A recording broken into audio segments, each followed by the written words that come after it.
Ang bayan ng Morong ay kilala bilang isang bayan ng mga edukador, dalubhasa at ehemplo.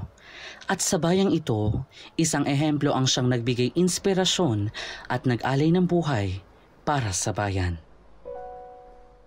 Si Tomas Mateo Claudio ay isinilang sa bayan ng Morong noong 7 ng Mayo 1892. Panganay siya sa 3 anak ni na Ginoong Gregorio Claudio at Ginang Pelagia Mateo. Si Tomas Claudio ay kinagisnan ko bilang Lolo Tomas. Bagamat hindi ko siya personal na inabutan o nakilala, siya ay nabuhay sa aking memorya o alaala sa pamamagitan ng aking lola na si Adela Claudio.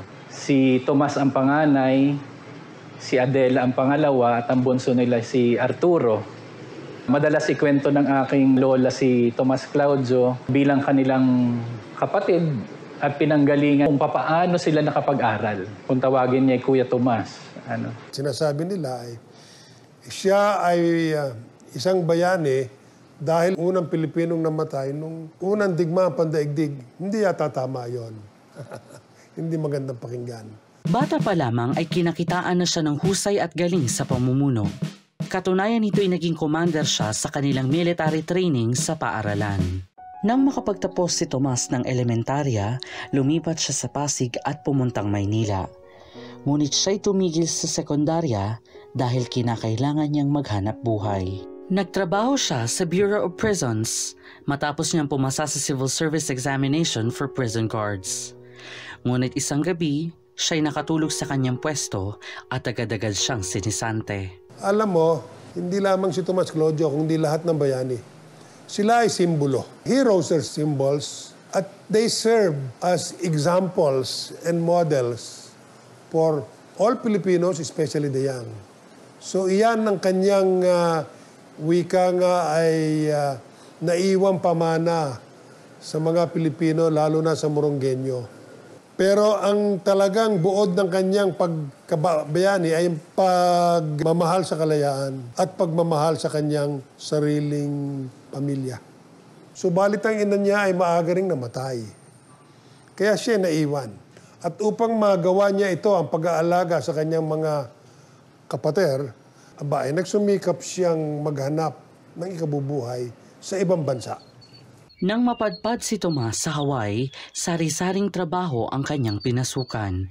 Isa na rito ang pagtatrabaho niya sa tubuhan. At nang siya ay lumipat sa Estados Unidos at pumanorte patungong Alaska, nagtrabaho siya sa pabrika nagpoproseso ng salmon, mga preserba at delata. Nung maraming taon na ang nakararaan, maybe 25 years ago, sinasabi ko na i-honor natin o parangalan natin si Tomas Claudio bilang OFW.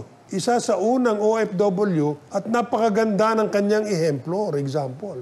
My dear Uncle Anto, with this letter, I am sending Adela 100 pesos. I am always thinking of my brother and sister and also of your children, my little cousins.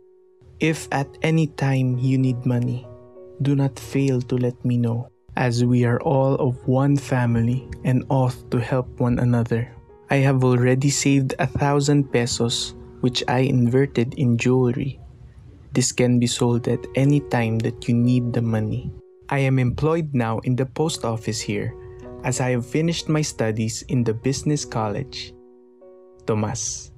Kaya yung mga pangarap ng kanyang kapatid ay natupad. Ang kanyang bunso na si Arturo naging doktor sa Universidad ng Santo Tomas. At ang kanyang kapatid na babae na si Adela, na lola ko, ay sa Sentro Escolar de Señoritas raw siya nung araw.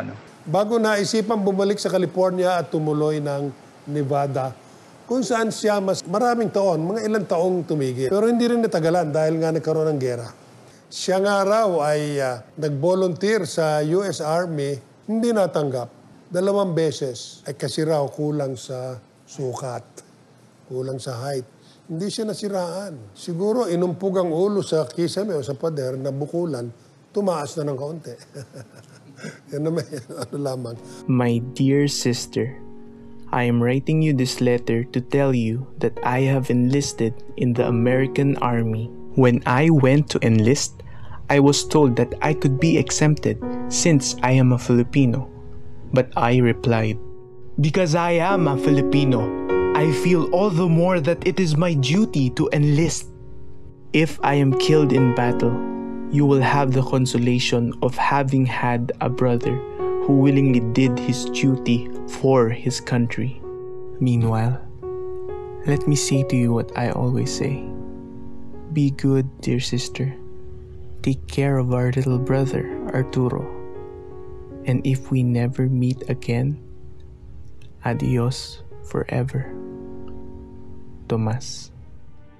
Tinanggap siya noong 2 ng Nobyembre 1917. Lumusob ang hukbo sa Pransya noong 15 ng Disyembre taon ring iyon. Namatay si Private Tomas noong 29 ng Hunyo 1918 sa gulang na 26. Iyon na rin ang huling sulat niya kay Adela. Iniuwi ang kanyang mga labi sa Pilipinas noong 1921 at inilibing sa Manila North Cemetery.